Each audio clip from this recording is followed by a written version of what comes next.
সম্মানিত হাজিরিন, আল্লাহ পাক রব্বুল আলামিনের অসংখ্য অগণিত শুকরিয়া যে মওলা পাক আমাদেরকে জুমার নামাজ আদায় করার জন্য তার ঘরে এসে কাতার বন্দী হয়ে বসবার তৌফিক দান করেছেন। অতএব সকলে দিল থেকে কালিমাতুশ শুকর পড়ি, বলুন আলহামদুলিল্লাহ।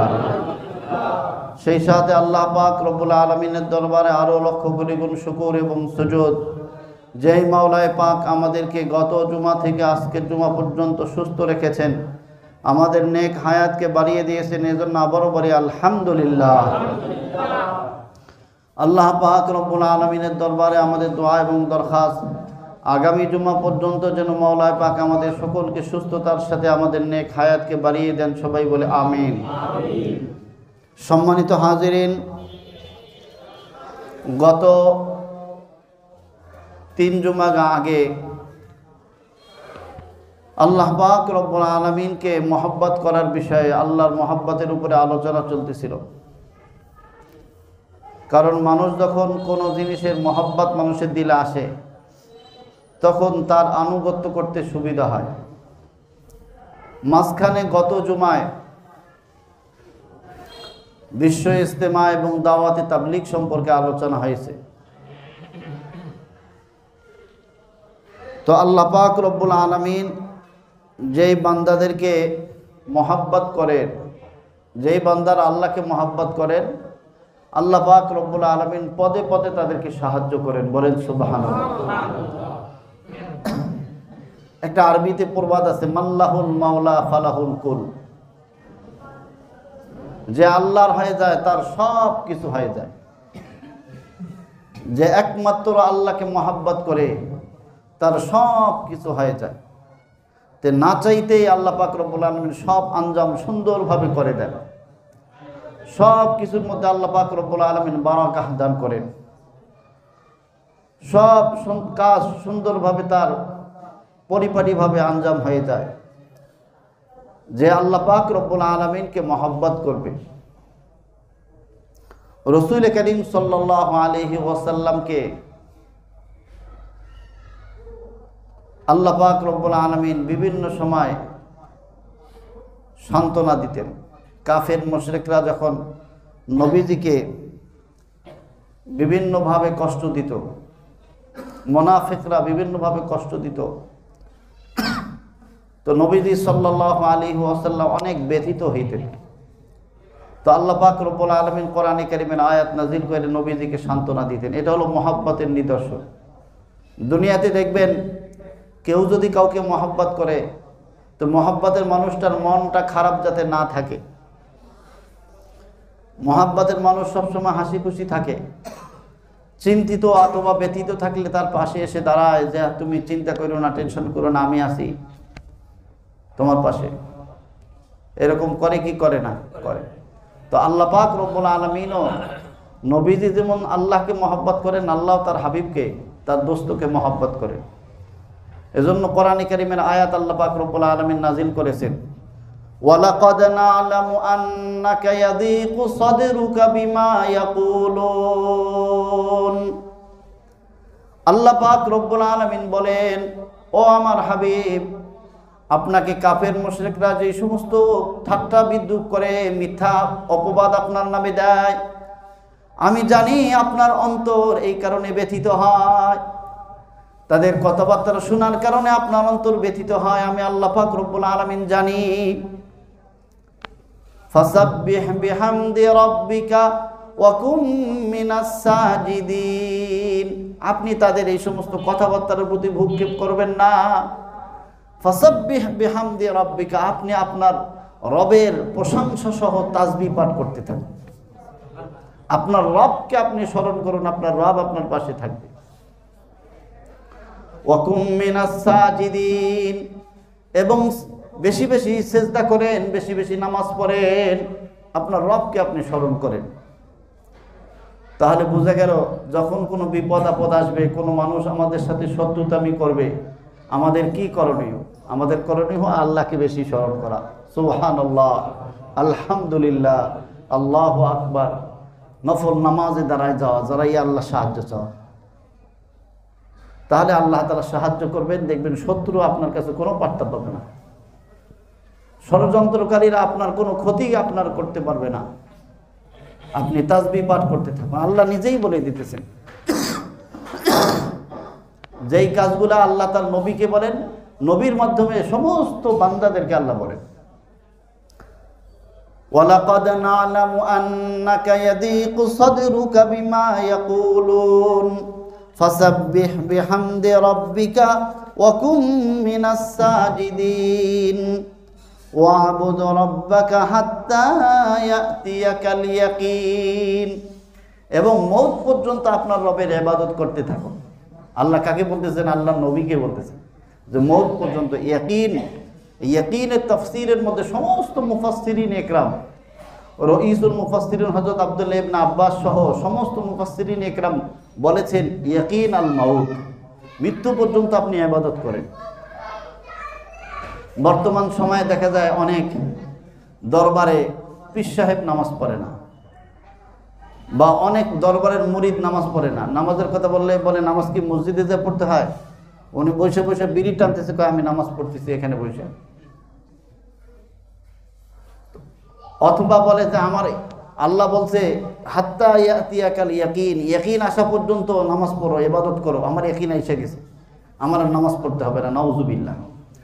সমস্ত মুফাসসিরিন ইকরাম ইয়াকিনের তাফসীর করেছেন আল মাউত, অর্থাৎ আপনার প্রতিপালকের ইবাদত আপনি মওত পর্যন্ত করতে থাকেন। ফাসাব্বিহ বিহামদি রাব্বিকা ওয়া কুম মিনাস সাজিদিন ওয়া'বুদ রাব্বাকা হাত্তা ইয়াতিয়াকাল ইয়াকিন। তাহলে আল্লাহ পাক রব্বুল আলামিন যারা বিপদে থাকেন তাদেরকে কিছু ঔষধ দিয়ে দিলেন। 1 নম্বর, তারা তো তাসবিহ পাঠ করবে। 2 নম্বর হলো ওয়া কুম মিনাস সাজিদিন, তারা সেজদা করবে, বেশি বেশি নামাজে দাঁড়াবে, সেজদায় আল্লাহর সাহায্য চাবে। সেজদাও কিন্তু একটা ইবাদত, আমরা অনেকে বুঝি না। নবীজি এটা করতেন, সেজদায় পড়া আল্লাহর কাছে সাহায্য চাইতেন।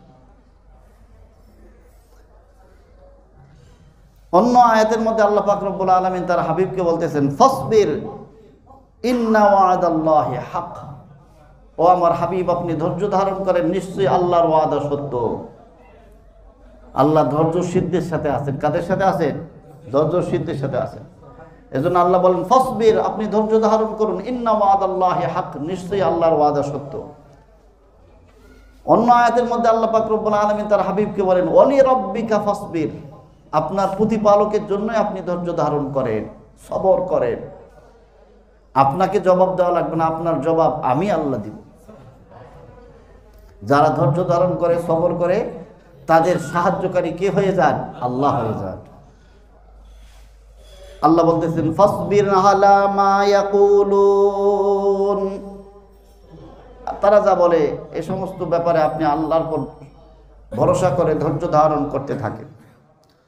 অন্য আয়াতের মধ্যে আল্লাহ পাক রব্বুল আলামিন বলেন ওয়াসবির লিহুকমি রাব্বিকা ফাইন্নাকা বিআয়ুনিনা, আল্লাহ বলেন ও আমার হাবিব আপনি আমার ফয়সালার উপর ধৈর্য ধারণ করেন, কারণ আমি আল্লাহ পাক রব্বুল আলামিনের চোখের সামনে আপনি আছেন, আপনাকে কেউ কোনো ক্ষতি করতে পারবে না। সুবহানাল্লাহ। বলে আপনি আমার চোখের সামনে আছেন, আপনাকে আমি হেফাজত করব, আমার হুকুমের উপর আপনি চলতে থাকেন। ওয়ালি রাব্বি ওয়াসবির লিহুকমি রাব্বিকা ফাইন্নাকা বিআয়ুনিনা, আমার চোখের সামনে আপনি আছেন, আপনাকে আমি সর্বদাই হেফাজত করব, আপনি আপনার রবের হুকুমের উপর ধৈর্য ধারণ করুন। রব যেই ফয়সালা দিয়েছেন, রব যেই হুকুম দিয়েছেন সেটার উপর ধৈর্য ধারণ করতে থাকুন। হযরত আব্দুল কাদের জিলানী রহমতুল্লাহি আলাইহি, ওনার নাম শুনেছেন না আপনারা? বড় পীর বলা হয় নাকি, বহুত বড় বুজুর্গ ছিলেন। তো হযরত আব্দুল কাদের জিলানী রহমতুল্লাহি আলাইহি তিনি বলেন দুনিয়াতে যেরকম মানুষ একজন আর একজনকে মহব্বত করে না, করলে চায় যে মহব্বতের মানুষটা একটু সাজুগুজু করে থাক, তার ভালো পোশাক পরিধান অবস্থায় আমি দেখি। আল্লাহ পাক রব্বুল আলামিন যাদেরকে মহব্বত করে, আল্লাহ পাক রব্বুল আলামিন হাদিসে কুদসির মধ্যে আসছে যে ইন্নাল্লাহা জামিলুন ইউহিব্বুল জামাল, আল্লাহ সুন্দর, আল্লাহ সুন্দরকে পছন্দ করেন। তো হযরত আব্দুল কাদের জিলানী রহমতুল্লাহি আলাইহি উনি বলতেন, উনি ওনার কিতাবের মধ্যে লেখেন, ওনার মুরিদদেরকে উনি বলেন যে মাঝে মাঝে আল্লাহ পাক রব্বুল আলামিন আমার দিলের মধ্যে ইলহাম করেন, ও আব্দুল কাদের,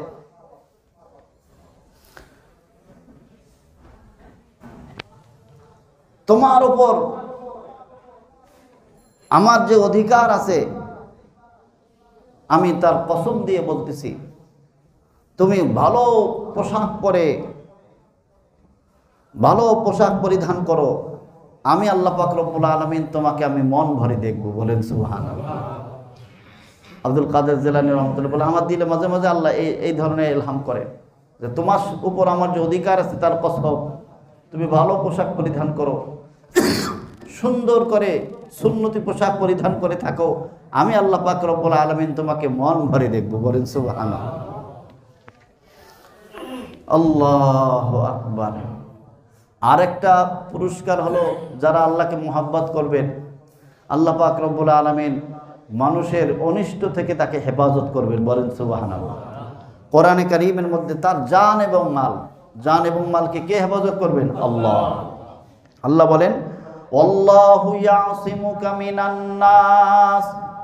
ও আমার হাবিব, আপনি যেরকম ভাবে আমাকে মহব্বত করেন, আল্লাহ পাক রব্বুল আলামিন মানুষের অনিষ্ট থেকে আপনার জান এবং মালকে আল্লাহই হেফাজত করবেন। শুধু আল্লাহর হাবিবকে না, আল্লাহর হাবিবের যত উম্মত আছে, আল্লাহর যত বান্দা আছে, যারা আল্লাহকে মহব্বত করবে, আল্লাহর হুকুম সঠিকভাবে পালন করবে, আল্লাহ পাক রব্বুল আলামিন তাদেরকে, তাদের জান এবং মালকে সমস্ত প্রকার অনিষ্ট থেকে, মানুষের খারাপি থেকে আল্লাহ হেফাজত করবেন। আল্লাহর নিজের ঘোষণা, আল্লাহু ইয়াসিমুকা মিনান নাস। আল্লাহ পাক রব্বুল আলামিন মানুষকে কত ভাবে হেফাজত করেন। কিতাবের মধ্যে আসছে, কোন এক বুজুর্গের উপরে, কোন এক বড় আলেমের উপরে ওই দেশের বাদশাহ রাগান্বিত হয়েছে। কারণ বাদশাহরা যখন জালেম হয় তখন আল্লাহওয়ালাদের উপর রাগান্বিত হয়। কারণ কি? আল্লাহওয়ালারা তো হক কথা বলেন। আল্লাহওয়ালারা কি কথা বলেন? হক কথা বলেন। সবচেয়ে বড় মুজাহিদ, হাদিসের মধ্যে আছে, আফজালুল জিহাদি ইনদাল্লাহ, আল্লাহ পাক রব্বুল আলামিনের কাছে সর্বোত্তম জিহাদ হলো কালিমাতু হক্কিন ইনদা সুলতানিন জায়ের। জালেম বাদশার সামনে হক কথা বলা, সত্য কথা বলা, এটা সর্বোত্তম জিহাদ।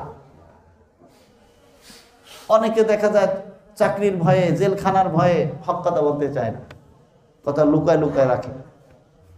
আবার অনেকে আছে এগুলো কোনো ভয় করে না। আপনারা গত 2021 সালে দেখেছেন বাংলাদেশে সবচেয়ে বেশি, কোনো পৃথিবীতে এরকম কোনো দেশে হয় না যে একসাথে এত আলেমকে বন্দী করা হয়েছে। ওলামায়ে কেরাম যারাই হক কথা বলতো, যারাই ভারতের বিরুদ্ধে বলতো, যারাই মোদির বিরুদ্ধে বলতো, আরও যারা দেশের বিরুদ্ধে হক কথা বলতো, তাদেরকে অ্যারেস্ট করছে। আল্লাহু আকবার। তো এটা জেল, জুলুম। আমরা অনেক সময় সাধারণ মানুষ বোঝে না যে উনি এত বড় আলেম, উনি জেলখানায় যাবে কেন? হ্যাঁ, যে বড় বড় বুজুর্গরা জেলখানায় মারা গেছে। আমাদের ইমাম সাহেব, ইমাম আবু হানিফা জেলখানায় মৃত্যুবরণ করেছে। ইমাম আহমদ ইবনে হাম্বল জেলখানায় মৃত্যুবরণ করেছে। জালিম বাদশারা এরকম যুগে যুগে ওলামায়ে কেরামের উপর নির্যাতন করেছেন, জুলুম করেছে। আমি এর আগে ধারাবাহিক ইতিহাস আমাদের নবীজির জীবনী আপনাদের সামনে তুলে ধরেছি। নবীজিকে 3 বছর, 3.5 বছর শিহাবে আবু তালেবের মধ্যে বন্দী করে রাখছিল কাফের মুশরিকরা। বয়কট করেছিল, কোনো খানা পিনা আসতে দিত না, এত কষ্ট দিয়েছি এই হকের কারণে। তো ওই বুজুর্গের উপর বাদশাহ রাগান্বিত হয়ে গেছে। বাদশাহ তার বাহিনীকে পাঠাই দিয়েছেন, ওই বুজুর্গকে নিয়ে আসো, তাকে উঠায় নিয়ে আসো, তাকে ফাঁসি দেব। আর ওই সময়ের ফাঁসি ছিল আরো নির্মম। ফাঁসি হলো, কোনো ব্যক্তিকে যখন ফাঁসি দেওয়া হবে তখন তাকে বাঘের খাঁচার ভিতর ঢুকায় ওখানে রাইখে দেওয়া হবে, আর বাঘ তাকে খেয়ে ফেলবে। এটা হলো তার ফাঁসি। কারণ আগেরকার দিনের রাজা বাদশারা এত নিয়ম কানুনের তোয়াক্কা করতো না, ওর যেটা সিদ্ধান্ত ওইটাই। তো নিয়ে আসছে। ওই বুজুর্গের বিবি অনেক কান্নাকাটি করছে যে আমার স্বামীকে নিয়েন না, আমাদের ছোট ছোট বাচ্চা আছে, আপনারা নিয়েন না। তারপরও ওই মহিলার কান্নাকাটি আর ওরা দেখে নাই। বাদশা হুকুম করছে, বাস হুজুরকে উঠাই নিয়ে আইসা বাদশার সামনে নিয়ে আসছে। বাদশা বলছে তাকে ফাঁসি দিয়ে দাও, বাঘের সামনে দিয়ে দাও, বাঘ তাকে একদম ছিঁড়ে পুড়ে খেয়ে ফেলবে, আমি এটা দেখব। বাদশা দেখতেছে, সমস্ত মানুষ উপস্থিত, বাঘের খাঁচার মধ্যে হুজুরকে ঢুকাই দিছে। এখন বাঘ আইসা হুজুরের হাত চাটে, পা চাটে, বাঘ খায় না। উজিরে আজম যিনি ছিলেন, উজিরে আজম, উনি বহুত চালাক ছিলেন। উজিরে আজম বলছেন, হুজুর, বাদশাহ নামদার, এই লোক অনেক বড় আলেম, অনেক বড় বুজুর্গ, এনার সাথে যদি আপনি বেয়াদবি করেন তাহলে আপনার সালতানাত, আপনার বাদশাহী ধ্বংস হয়ে যাবে। আপনি তাড়াতাড়ি ওনাকে মুক্ত করে নিয়ে এসে দেখেন না, বাঘ ওনাকে খায় না, বাঘ ওনাকে ওনার হাত পা আদর করতেছে, ওনার খেদমত করতেছে। কারণ বাদশাহ বুঝে ফেলছে কথা মনে হয় ঠিক, তাড়াতাড়ি হুজুরকে ওখান থেকে নিয়ে আসে, নেয়া মুক্তি করে দিছে। আর ওনার বিবি তো ওইদিকে বাড়িতে কাঁদতেছেন। হঠাৎ করে উনি বাড়িতে উপস্থিত। বিবি বলে, আরে আপনারে না ফাঁসি দিয়ে দিব, আপনারে বাঘে খেয়ে ফেলবো, আপনি এবার কিভাবে আসলেন? বলে এইরকম ঘটনা, তারা আমাকে বাঘের সামনে দিয়েছে, বাঘ আমাকে এসে খায় না, আমার হাত পা আরো চাটাচাটি করে। তো আল্লাহু আকবার। বিবি বলেন, তাহলে আপনি একটু আমাকে বলবেন, আল্লাহ তো আপনাকে হেফাজত করেছেন, এটা আমি বুঝি, কিন্তু আপনি আমাকে একটু বলেন, যখন আপনাকে বাঘের সামনে দিয়েছে, বাঘ যখন আপনার সামনে আসছে, তখন আপনার হালতটা কি ছিল? আল্লাহু আকবার। আল্লাহর ওলি বলেন, ও আমার বিবি, শুনে রাখো, যখন আমাকে বাঘের খাঁচার সামনে দেওয়া হলো, বাঘ যখন হা করে আমার সামনে এসেছে, আমি চিন্তা করেছি, হায় রে, বাঘ যদি আমার শরীরের মধ্যে মুখ দেয়, বাঘের লালাগুলা তো নাপাক, এই মাসআলা নিয়ে আমি চিন্তা করতেছিলাম। বাঘের লালা যদি আমার শরীরে লাগে, আমার শরীর নাপাক হবে কিনা, পাক থাকবে? বাঘ তো আমার হাত পা চাটাচাটি করতেছে, বাঘের লালাগুলা পাক না নাপাক, এই ব্যাপারে আমি চিন্তা করতেছি। আর আমি চিন্তা করতেছি, এমন সময় আমাকে ওখান থেকে বের করে বাদশার সামনে নিয়ে আসা হয়েছে। বলেন সুবহানাল্লাহ। এজন্য আল্লাহর ওলিদেরকে আল্লাহ পাক এভাবেই হেফাজত করেন। ওনাদের কোনো টেনশনই করতে হয় না। উনি মাসআলা, বাঘের সামনে উনি মাসআলা নিয়ে চিন্তা করতেছে যে এটা পাক না নাপাক। আল্লাহ তাদের, এজন্য আল্লাহ তাআলা বলছে কোরআনে কারীমের মধ্যে যে যারা আল্লাহর ওলি হবে তাদের কোনো টেনশন না, লা খাউফুন আলাইহিম ওয়ালা হুম ইয়াহজানুন। আল্লাহ বলেন তাদের কোনো ভয়ও থাকবে না, তাদের কোনো টেনশনও থাকবে না। আল্লাহর ওলিকে আল্লাহ পাক রব্বুল আলামিন এভাবে হেফাজত করেছেন। আল্লাহু আকবার। আপনারা জানেন কোরআনে কারীমের মধ্যে আসছে হযরতে মূসা আলাইহিস সালাতু ওয়াস সালাম, হযরতে মূসা এবং খিজির আলাইহিস সালাতু ওয়াস সালামের সাথে সাক্ষাৎ হয়েছিল 15 নম্বর পারার শেষের দিকে এবং 16 নম্বর পারার এখানে বিস্তারিত ঘটনা আসছে। ওই বিস্তারিত ঘটনা জুমার বয়ানের মধ্যে করা সম্ভব না। তো হযরত খিজির আলাইহিস সালাতু ওয়াস সালামের সাথে যখন হযরতে মূসার সাক্ষাৎ, আল্লাহ বলছেন যে আমার এক বান্দা আছে অনেক জ্ঞানী। তো হযরতে মূসা বলেন আমি তার সাথে সাক্ষাৎ করব। অনেক লম্বা ঘটনা, সাক্ষাৎ করছে। তো হযরতে মূসা বলছেন আমি আপনার সাথে কিছুদিন থাকতে চাই। বলে ঠিক আছে চলো। তো থাকতে থাকতে সফর করতেছেন, ক্ষুধা লেগে গেছে। এক এলাকায় গিয়েছেন, ওই এলাকার মানুষদেরকে বলতেছেন ভাই আমাদেরকে কিছু খাওয়ান। এলাকার মানুষ এত কৃপণ ছিল, কোনো মেহমানদারি করেনি।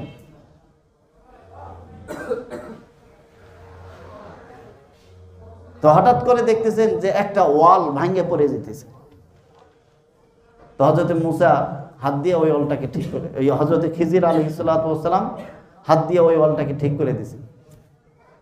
তো হযরতে মূসা আলাইহিস সালাম উনি তো নবী ছিলেন, ওনার সামনে উনি নাহক কোনো কিছু দেখলে বা উল্টা সিধা কোনো কিছু দেখলে ওনার সহ্য হয় না। হযরতে মূসা বলতেছেন আর ব্যাপার কি, আপনি এই যে আমরা মানুষের কাছে সওয়াল করলাম, সওয়াল না কইরা আপনি যদি ওয়ালটা ঠিক করার আগে তাদেরকে বলতেন ভাই তোমার ওয়ালটা আমি ঠিক করে দেবো, তুমি কিছু আমাদের পারিশ্রমিক দাও, ওটা দিয়ে আমরা খাইতে পারতাম, কেন মানুষের কাছে আমরা সওয়াল করব? তো হযরতে খিজির আলাইহিস সালাতু ওয়াস সালাম কোরআনে কারীমের মধ্যে আল্লাহ বলেন ফাওয়াজাদা ফিহা জিদারান ইউরিদু আন ইয়ানকাদ্দা ফাআকামা। তারা একটা ওয়াল পাইলেন, দেওয়াল পাইলেন, ওইটা পড়ে যাইতেছে, পড়ে যাওয়ার উপক্রম হয়েছে, ওইটা ওনারা ঠিক করে দিলেন। তো হযরতে খিজির আলাইহিস সালাতু ওয়াস সালাম শেষের দিকে এই ঘটনার খুলে বলছেন যে দেখো ওই ওয়ালটা ছিল দুইজন ইতিমের। ফাআম্মাল জিদারু ফাকানা লিগুলামাইনি ইয়াতীমাইনি ফিল মাদিনাতি ওয়া কানা তাহতাহু কানজুল লাহুমা ওয়া কানা আবুহুমা সালিহা। ওই ওয়ালটা ছিল দুইজন ইতিমের, ওই ওয়ালের নিচে দুইজন ইতিমের জন্য কিছু সম্পদ ছিল, স্বর্ণ রূপা ছিল, বলেন সুবহানাল্লাহ। তো ওই ওয়ালটা যদি ভেঙে পড়তো তো এলাকার মানুষ স্বর্ণ রূপাগুলো লুট করে নিত।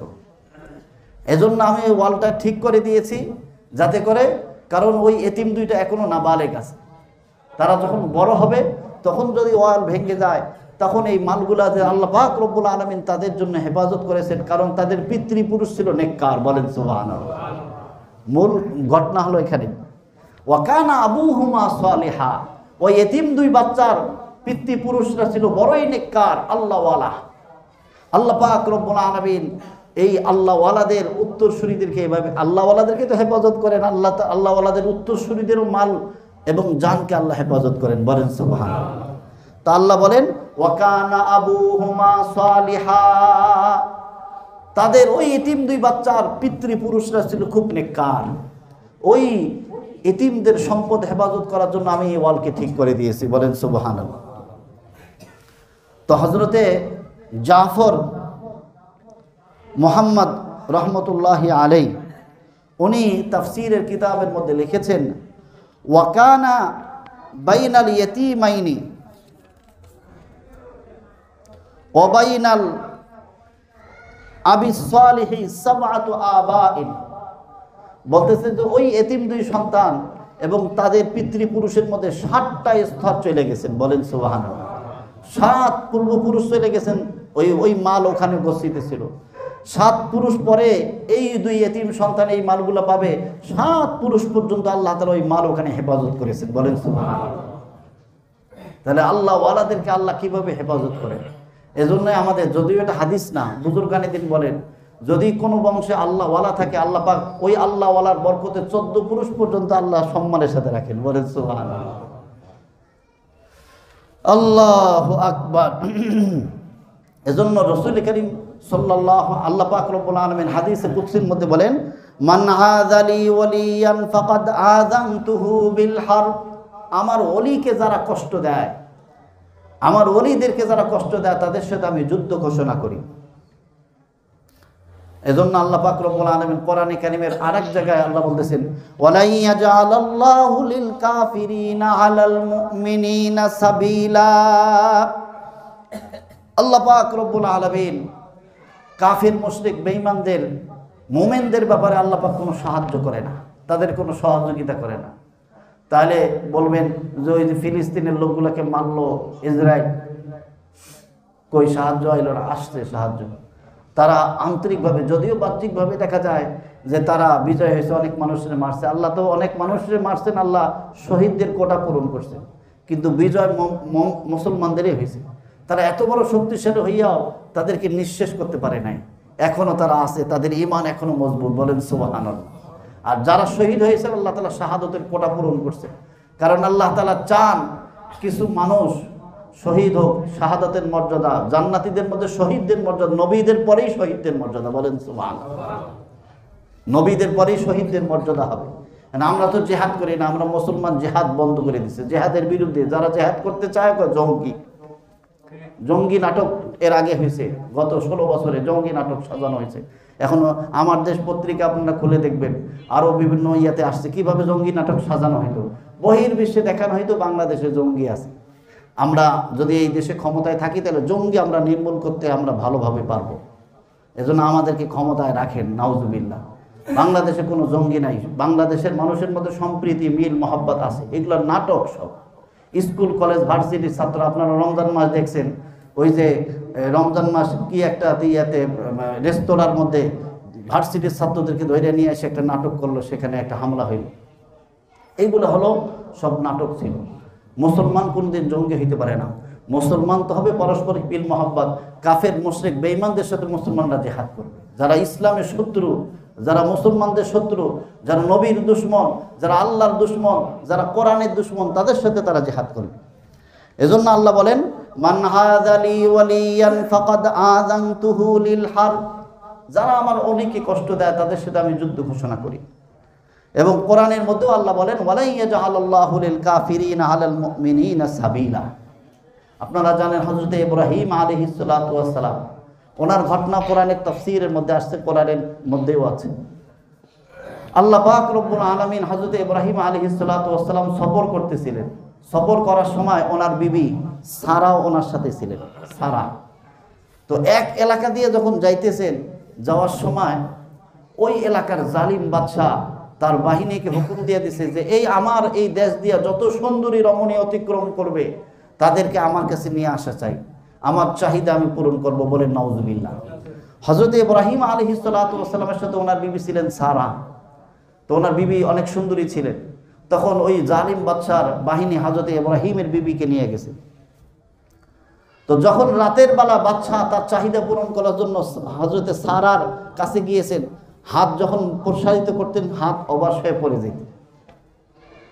প্রথমবার হয়েছে, দ্বিতীয়বার আবার হাত প্রসারিত করেছেন, বলো হাত অবশ হয়ে পড়ে গেছেন, বলে মাফ করে দাও। দুইবার মাফ করে, তৃতীয়বার আবার যখন এইরকম মাফ করার পরেও আবার সুস্থ হয়ে আবার যখন তার চাহিদা পূরণ করতে গিয়েছেন, তখন আবার হাত অবশ হয়ে পড়ে গিয়েছে। আর হযরত ইব্রাহিম তো এদিকে পেরেশান ছিলেন। আল্লাহ পাক রব্বুল তাফসীরের কিতাবের মধ্যে আসছে, আল্লাহ পাক রব্বুল আলামিন হযরত ইব্রাহিমকে এই দৃশ্য দেখাইতেছিলেন, বলেন সুবহানাল্লাহ। উনি তো টেনশন করতেছিলেন। তৃতীয়বার বাদশা বুঝতে পেরেছে যে ইনি সাধারণ কোনো নারী না, সাধারণ কোনো নারী না, আল্লাহর ওলি, আল্লাহর ওলি, নবীর স্ত্রী, আল্লাহর প্রিয় বান্দা, ওনার সাথে বেয়াদবি করা যাবে না। তখন ওনাকে মুক্ত করে দিয়েছেন এবং ওনার খাদেমা হিসেবে হযরতে হাজেরাকে দিয়ে দিয়েছেন, বলেন সুবহানাল্লাহ। খাদেমা হিসেবে কোরআনে কারীমের মধ্যে আসছে। যাক, তো হযরতে খাদেমা হিসেবে হযরতে হাজেরাকে দিয়ে দিয়েছেন। তো আমার এই ঘটনা, এই কথাটা বলার উদ্দেশ্য হলো, আল্লাহর ওলি যারা হবে, আল্লাহর মহব্বতের পাত্র যারা হবে, আল্লাহ পাক রব্বুল আলামিন বড় বড় জুলুম নির্যাতন থেকে, বিপদ আপদ থেকে আল্লাহ পাক তাদেরকে নিজ হাতে হেফাজত করবেন, বলেন সুবহানাল্লাহ। এজন্য আল্লাহর সাথে মহব্বত করার দরকার আছে কি আছে না ভাই? আছে। আল্লাহর সাথে মহব্বত যখন হবে তখন আমার কোনো গম আর ডর, কোনো পেরেশানি থাকবে না। এজন্য সামনে রমজান আসতেছে, আসুন আমরা আল্লাহকে দিল দিয়ে মহব্বত করি, আল্লাহর হুকুম পালন করি, আল্লাহর হুকুম পালনের জন্য প্রস্তুতি নেই। আল্লাহ তাআলা আমাদের সকলকে তৌফিক দান করুন। ওয়া আখিরু দাওয়ানা আনিল হামদুলিল্লাহি রাব্বিল আলামিন।